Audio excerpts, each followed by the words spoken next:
माननीय अध्यक्ष महोदय, आपने बजट के ऊपर बोलने का मुझे समय दिया, आपका बहुत बहुत धन्यवाद। 10 मिनट में आपको आपकी बात समाप्त करनी है। बिल्कुल, मुझे ये ज्ञात है। इस बजट को मैंने पढ़ा और पूरा बजट पढ़ने के बाद में 5 बिंदु मुझे लगा कि जिन 5 बिंदुओं के ऊपर यह 25 सरकार का बजट केंद्रित, वो 5 बिंदु मैं आपको इस सदन को बताना चाहता हूं कि इस बजट के 5 अर्थ। पहला तो नाम बदलो बजट। जो भी योजनाएं पूर्ववर्ती सरकार की थी, उन योजनाओं को नए नाम के साथ में जनता के सामने पेश करने का यह बजट है।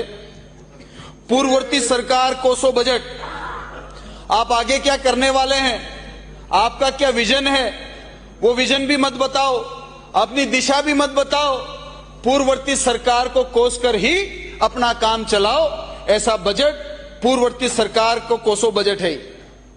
तीसरा, जो सरकार नहीं सहेगा राजस्थान कहकर इस राजस्थान के राज में आई, इस बजट से तो ये लगता है कि अब बेरोजगारी, महंगाई और अपराध सहेगा राजस्थान बजट हमारे बीच में आ चुका है। पक्षपात करने वाले इस बजट की, जो कि मैं बाद में आपको बिंदु बताऊंगा, भाजपा को वोट नहीं देने वालों के साथ बदला लेने वाला यह बजट माननीय मुख्यमंत्री और माननीय उप मुख्यमंत्री महोदय ने पेश किया है। आंकड़ों के साथ में जनता को गुमराह करने वाला बजट प्रदेश की जनता के सामने इस सरकार ने रखने का काम किया है। सबसे पहले मैं बात करूंगा, क्योंकि राजस्थान में बहुत बड़ी आबादी है जो किसानी करती है और बहुत बड़ी आबादी है जो किसानी के ऊपर आधारित। बार बार एमएसपी की बात होती है। देश के अंदर 700 किसानों ने एमएसपी के लिए शहादत दी। 125 रुपए प्रति क्विंटल एमएसपी बढ़ाकर वाहवाही लूटने वाली सरकार सदन में यह बता दे कि 2700 रुपए क्विंटल गेहूं खरीद की वादा करके 2400 रुपए क्विंटल में गेहूं की खरीद करी, और पूर्व में जहां 1.5 लाख से 2 लाख मैट्रिक टन एमएसपी के ऊपर खरीद होता था, अगर इस साल 10 मैट्रिक टन भी खरीद हुआ हो तो यह सरकार इस सदन को बता दे। इसलिए मैं कह रहा हूं कि आंकड़ों के आधार पर जनता को गुमराह करने वाला बजट। दूसरा, माननीय मुख्यमंत्री जी की एक दिन प्रेस मीट हुई और उन्होंने कहा कि राजस्थान के किसानों को रात की बजाय दिन में बिजली देने की हम योजना बना रहे हैं, लेकिन इस बजट के अंदर ऐसा कोई प्रावधान हमको नजर नहीं आया कि जिसमें विशेष बजट या प्रावधान रखा हो कि किसानों को दिन में बिजली मिलने की जो व्यवस्था करेंगे। पूर्ववर्ती सरकार ने भी करी थी, लेकिन अभी ऐसा कोई बजट में प्रावधान है नहीं। यह वही सरकार है कि जिसने वीसीआर काटने के लिखित आदेश निकाले, जिले को संबोधित करते हुए कि फलाने जिले के अंदर दिसंबर महीने के अंदर वीसीआर भरो किसानों का, इस प्रकार का आदेश लिखित में निकाला। माननीय अध्यक्ष महोदय,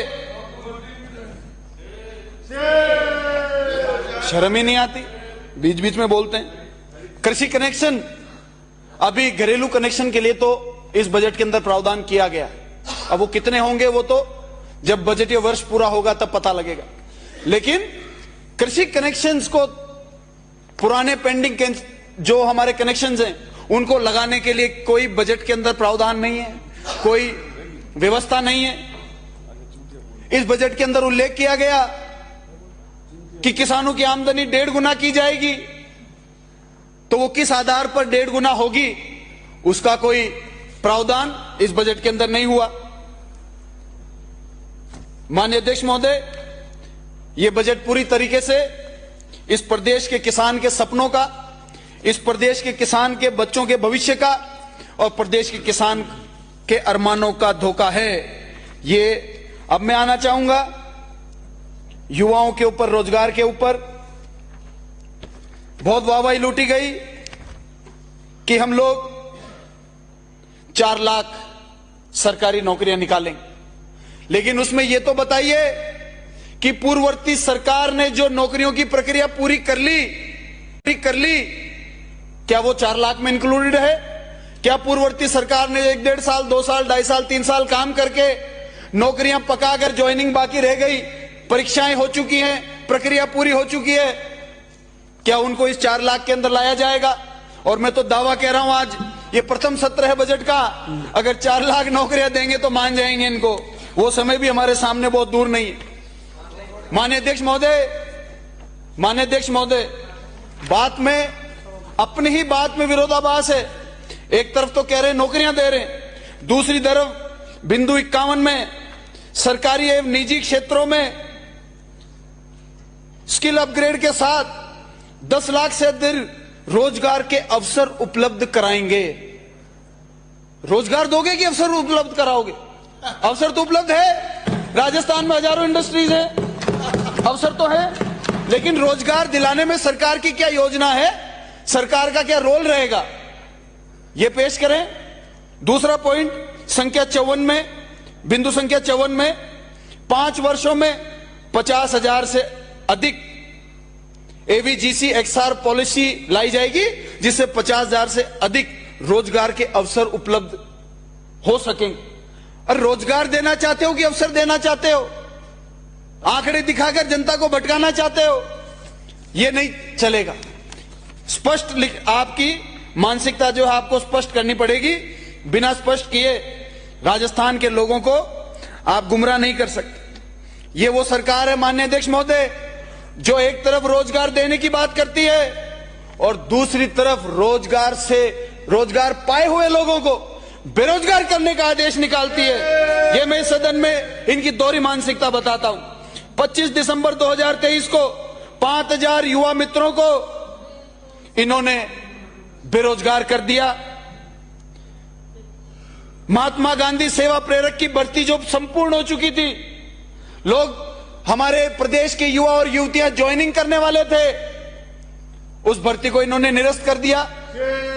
तो ये भर्तियां निरस्त करके राजीव गांधी युवा मित्रों को हटाकर आप रोजगार देने की मानसिकता का परिचय नहीं दे रहे, आप तो बेरोजगार करने का परिचय दे रहे हैं। माननीय अध्यक्ष महोदय, सरकार को इसके ऊपर सोचना पड़ेगा कि इनकी मानसिकता प्रदेश के बारे में क्या है। साथ में इन्होंने एक बात कही अध्यक्ष महोदय कि हम नशा मुक्ति केंद्र बनाएंगे, 10 जिलों में बनाएंगे। भारतीय समाज में शुरू से नशा और जुआ, ये 2 सबसे बड़ी कुरीतियों के खिलाफ सभी समाज के वरिष्ठ लोग हमेशा आवाज उठाते हैं। लेकिन आज ऑनलाइन गेमिंग सट्टा घर घर में चल रहा है, गांव गांव में चल रहा है। वो सट्टा ऑनलाइन कौन चला रहा है, उन कंपनियों को लाइसेंस कौन दे रहा है, उनसे चुनाव में इलेक्ट्रल बॉन्ड के माध्यम से चंदा कौन ले रहा है, उन लोगों का खुलासा इस सदन में होना चाहिए अध्यक्ष महोदय, क्योंकि ये किसी भी प्रकार से प्रदेश के युवा के साथ धोखा करने वाली मानसिकता है। प्रदेश के बेरोजगार युवा को, जिसको कि पूर्ववर्ती सरकार ने, हमारी कांग्रेस पार्टी की सरकार ने 4,500 रुपए तक भत्ता दिया, 1 लाख बेरोजगारों को भत्ता देने की सीमा को बढ़ाकर 2 लाख तक किया। इसके बाद यह सीमा बढ़ेगी कि नहीं बढ़ेगी?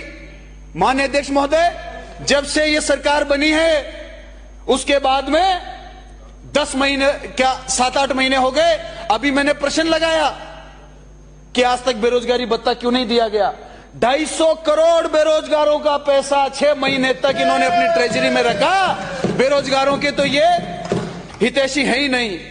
साथ के साथ अध्यक्ष महोदय, युवाओं के लिए, सभापति महोदय, युवाओं के लिए खेल बहुत जरूरी है। खेलों में पूर्ववर्ती सरकार ने आउट ऑफ टर्न पॉलिसी बनाई कि जो खिलाड़ी अव्वल दर्जे के खिलाड़ी हैं उनकी सरकारी जॉब लगने का रास्ता खोला। ये युवाओं को यह भी बताएं कि इस 6 से 8 महीने के अंदर क्या एक भी खिलाड़ी को आपने ज्वाइनिंग दी क्या? आप किसका इंतजार कर रहे हैं? जब वो खिलाड़ियों से कोई नौकरी लगाने के नाम पर पैसा ले लेगा, उनके साथ धोखाधड़ी कर देगा, उनके अरमानों को कुचल देगा, क्या आप उस दिन का इंतजार कर रहे हैं? क्यों आप लोगों ने पेंडिंग 300-400 एप्लीकेशन से उनकी स्क्रूटनी करके ज्वाइनिंग क्यों रोकी हुई है? इस सदन में ये भारतीय जनता पार्टी की सरकार बताए। जो कि अपने आप को युवाओं का बड़ा हितैषी बताने का काम कर रही है, साथ के साथ ग्रामीण ओलंपिक जैसी योजना को बंद कर दिया। आपका समय समाप्त। चलिए मैं इसको आखिरी में जितेंद्र एक गोठवाल। बात में अपनी बात करता हूं। अध्यक्ष महोदय, इस सरकार ने 1 मिनट में कर रहा हूं, 1 मिनट में कर रहा हूं, आज आप समझे मैं नहीं लूंगा, 1 मिनट में कर रहा हूं, 1 मिनट में कर रहा हूं। ये सरकार अपनी बात कह दे बस। सिसरो का इन्होंने अपने बजट के अंदर उल्लेख किया, जिन्होंने लिखा था कि लोगों का स्वास्थ्य, कल्याण, सहायता, खुशहाली सर्वोच्च उद्देश्य होना चाहिए, लेकिन इनके कर्मों में विरोधाभास है अध्यक्ष महोदय, क्योंकि इनके कर्मों में मंदिर, मस्जिद, हिंदू, मुस्लिम, आदिवासी का डीएनए कराना, घमंड की भाषा बोलना, सरकार के मंत्री कहते हैं। सभापति महोदय, आपने मुझे परिवर्तित बजट पर बोलने का अवसर दिया, उसके लिए मैं आपको धन्यवाद देता हूं। 10 मिनट में अपनी बात समाप्त करनी है। उसके लिए मैं आपको